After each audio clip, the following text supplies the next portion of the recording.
پاکستان میں Ertugrul Ghazi کی مقبولیت حیران کن ہے۔ شوٹنگ کے دوران خیمہ بستیوں میں آگ بھی لگی اور زبردست قسم کے طوفان بھی آئے، مگر ہم نے ہمت نہیں ہاری۔ 10,000 سے زائد افراد کے آڈیشن کے بعد مختلف کرداروں کے لیے اداکاروں کو سلیکٹ کیا گیا، اداکاروں کا انتخاب کیا گیا۔ اگر طیب اردگان نہ ہوتے تو ڈرامہ سیریل ارطغرل غازی ٹیلی کاسٹ کرنا مشکل ہی نہیں ناممکن ہو جاتا۔ السلام علیکم دوستو، سپر ہٹ ترک ڈرامے ارطغرل غازی کے ڈائریکٹر، پروڈیوسر اور ڈرامہ نگار محمد بزداق سے خصوصی بات چیت میں یہ سب باتیں اور اس کے علاوہ بہت کچھ ہماری آج کی اس گفتگو کا موضوع بحث ہوگا، مگر اس سے پہلے اگر آپ ہمارے اس چینل پر نئے ہیں تو آپ سے درخواست ہے کہ جلدی سے ہمارے چینل کو سبسکرائب کر کے ساتھ لگے گھنٹی کے بٹن کو پریس کر دیں تاکہ آپ کو ہماری آنے والی ہر نیو ویڈیو ہر وقت اور بر وقت مل سکے۔ دوستو، آج کی اس ویڈیو میں ارطغرل غازی کے پروڈیوسر، ڈائریکٹر اور ڈرامہ نگار محمد بزداق سے خصوصی بات چیت کی گئی، اس کا اردو ترجمہ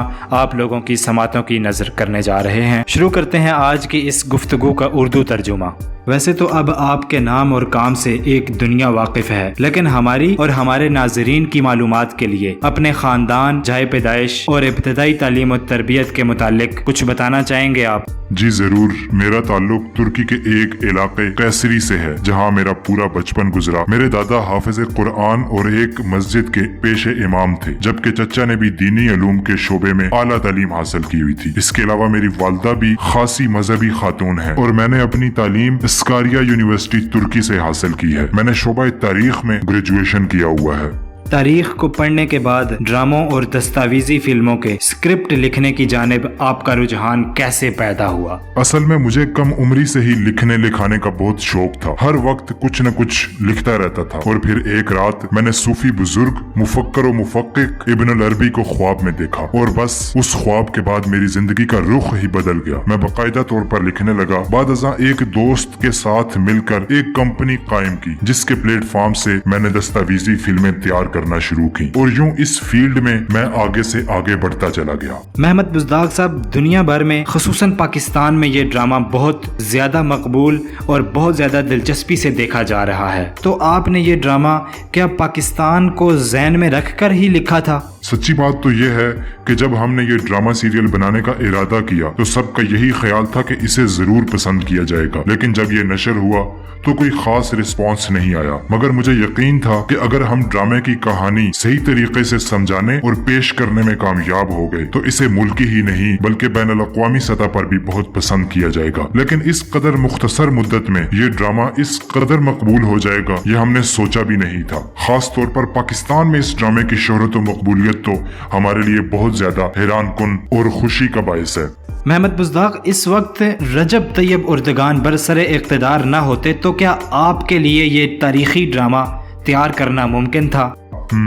اگر رجب طیب اردگان پر سر اقتدار نہ ہوتے تو میرے خیال میں اس طرح کے ڈرامے کا نشر ہونا ناممکن تو نہیں لیکن مشکل بہت زیادہ ہوتا۔ بلا شبہ انہوں نے ہمیں بہت زیادہ سپورٹ کیا۔ اس کی وجہ یہ ہے کہ وہ امت مسلمہ کو اس کے عظیم ماضی سے آگاہ کرنا چاہتے ہیں کہ کس طرح اس دور کے مسلمانوں نے مشکلات برداشت کی، اسلام کا بول بالا کیا، اور سخت جدوجہد کی بدولت انہیں کیسی عظمت حاصل ہوئی۔ مگر افسوس اب بھی چہمگوئیاں اور سرگوشیاں کی جاتی ہیں کہ صدر اردگان اکثر و بیشتر اس ڈرامہ سیریل کی تیاری، پروڈکشن وغیرہ میں دخل اندازی کرتے تھے اور اس میں تبدیلیاں، ترمیم بھی کرواتے تھے، مگر ایسا ہرگز نہیں ہے۔ انہوں نے کبھی ہمارے کام میں دخل اندازی نہیں کی اور نہ ہی کسی قسم کی تبدیلی کے لیے ہمیں مجبور کیا۔ البتہ ہماری راہ میں حائل رکاوٹیں اور تمام مشکلیں اور تمام رکاوٹوں کو دور کرنے کی کوششوں میں طیب اردگان نے ہمارا بھرپور ساتھ دیا ہے۔ محمد بزداق صاحب، اس ڈرامہ سیریل کے لیے قرآنی آیات اور احادیث کا انتخاب کیسے کیا؟ اس حوالے سے کیا کوئی تحقیق کی یا پھر جیسے جیسے ڈرامہ آگے بڑھتا گیا آپ اسی مناسبت سے آیات اور احادیث کا انتخاب کرتے گئے؟ مجھے بچپن سے ہی دینی علوم سے بہت زیادہ محبت ہے۔ 4-5 سال کی عمر میں اپنے دادا کے ساتھ مسجد جایا کرتا تھا، جہاں انہیں انہماک سے قرآن پاک پڑھتا دیکھتا، ان کی قرت سنتا۔ رفتہ رفتہ قرآنی آیات میری روح کی آبیاری کرتی، میرے دل میں اترتی چلی گئی۔ بچپن جوانی میں بھی میں نے کبھی قرآن پاک کی قرت نہیں چھوڑی۔ آج بھی ہمہ وقت قرآنی آیات دہراتا رہتا ہوں۔ یہ ڈرامہ ایسے ہی نہیں بن گیا،